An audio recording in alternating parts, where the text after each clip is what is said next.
Hello everybody. Right, I've just been across the field, my two hay fields, to Cliff Loglands here, by the way, but nobody knows something.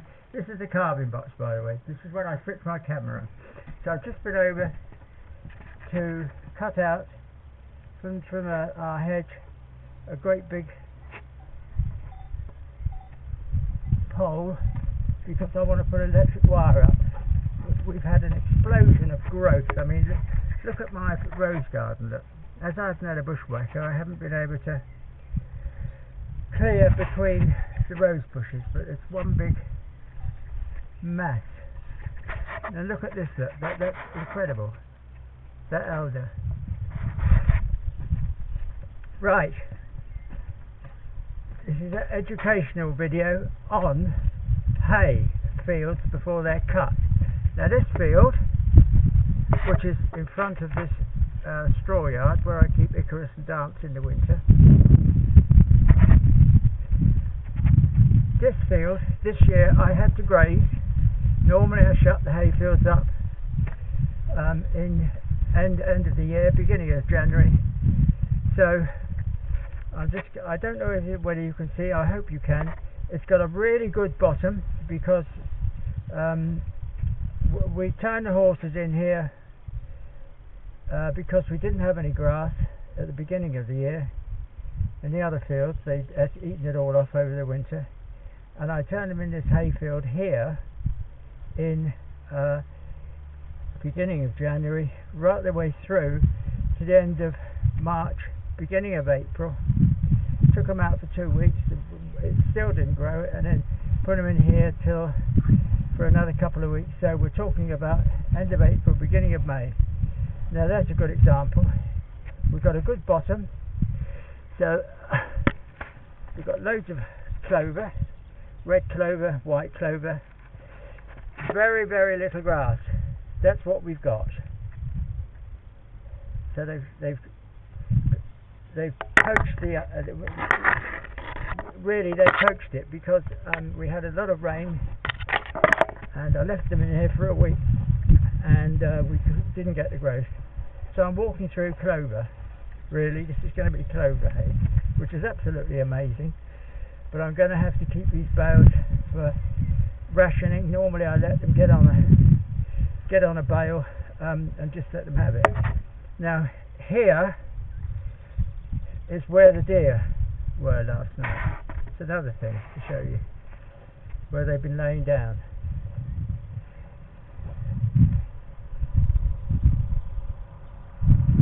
So we got one of the jets just going round. I don't know whether you can see it.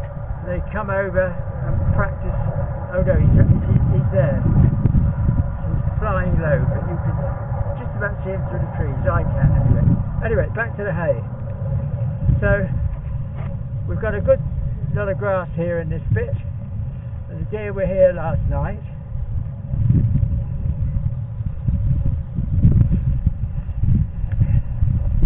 I walked through to the other proper hay field, which I do shut up every year. There's more deer here, but I don't suppose that's extra deer. We've only got about 5. They changed their position, and it's very thin, very, very thin, the grass, but it's got a good bottom, which is one compensating factor. So we've got an enormous amount of growth this year, suddenly, in these trees. Hazelnuts, oak trees, poplars. It's a veritable harvest of greenery. Wonderful. Now this field here is a very ancient field because it's got the undulations for drainage. You won't see it yet. In fact, you can look at my last year or 2 years ago I took a video of the hay being made, and I came out here specially and showed you guys the way that the in the Middle Ages, the fields were dug out with trenches, undulations. Now look at this, look. That is amazing. So this was, didn't have any horses in, end of the year, beginning of the year. I think I took them out second week in January. Look at that then. So that's the difference. We've got grass in here. It's got a bottom, yes. Has a bottom to it. All this lovely jubbly clover. Now this, we've had so much water. This is one of the drainage channels. It's undulating like that. Let me show you. Like that. Very, very undulating. It's all dug out by hand. And the rain's done this. And so we've had too much rain this last week. And it's made use of this channel. There's another channel here. I'm on the top. So it goes down. And it goes across there. I'm watching my hand through the camera. Up. And then down again. So I'm walking in history here. Oh, what we got here? Ah, now that's interesting. Someone's been digging for voles. I wonder if that's bloomin' Milo. What's he doing there? He's there. I wonder if he comes out here secretly and digs up the moles. So I'm going to have to watch that when the hay's taken out. So we're on another hump here. We go down, then up, and down. And the grass is superb here. This is what we normally get.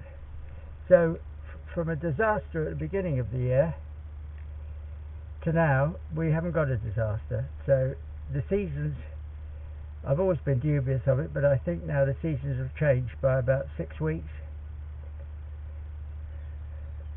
which means that we're 6 weeks later for cutting the hay, and hopefully we'll get a better back end of year, end of October, beginning perhaps all of November. We'll see. So what have we got here? We've got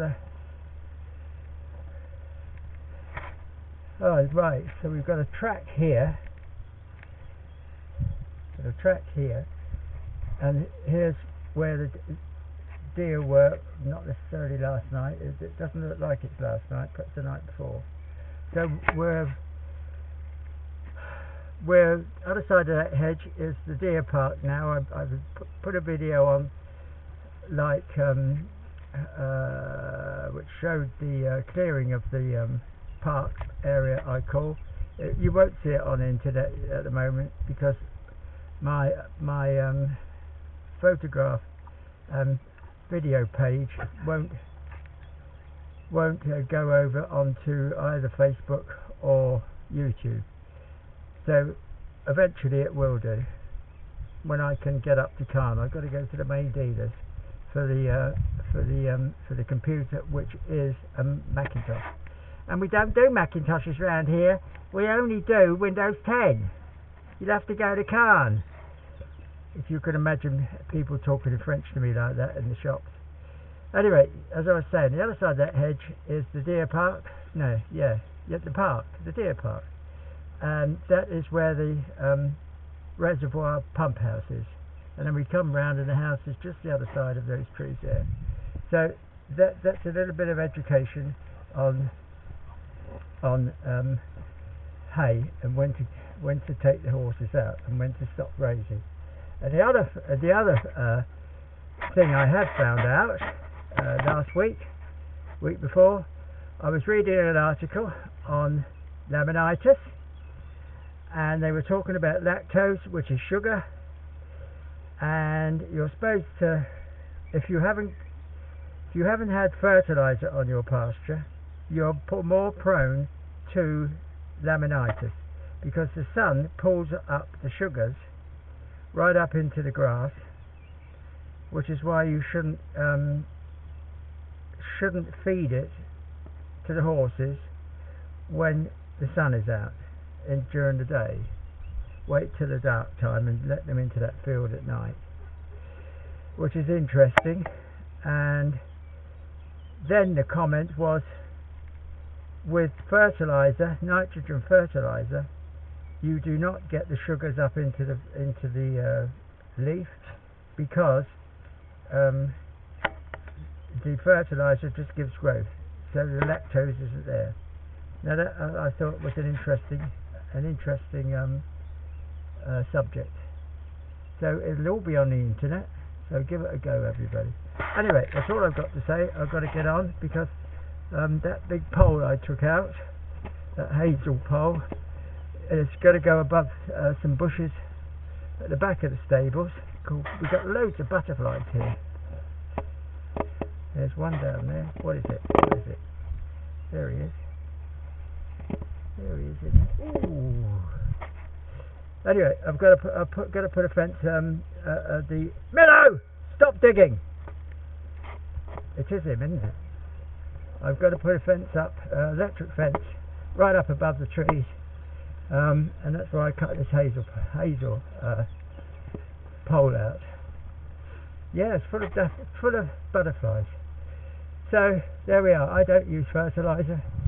Not that I'm against it. I'm a farmer after all, and I've grown lots of cereals in the UK when I was there as farm manager. So there we are. That's good. We'll see you later on. Nice sunny day at last, and we're very busy. And see you guys in the next video. Bye now.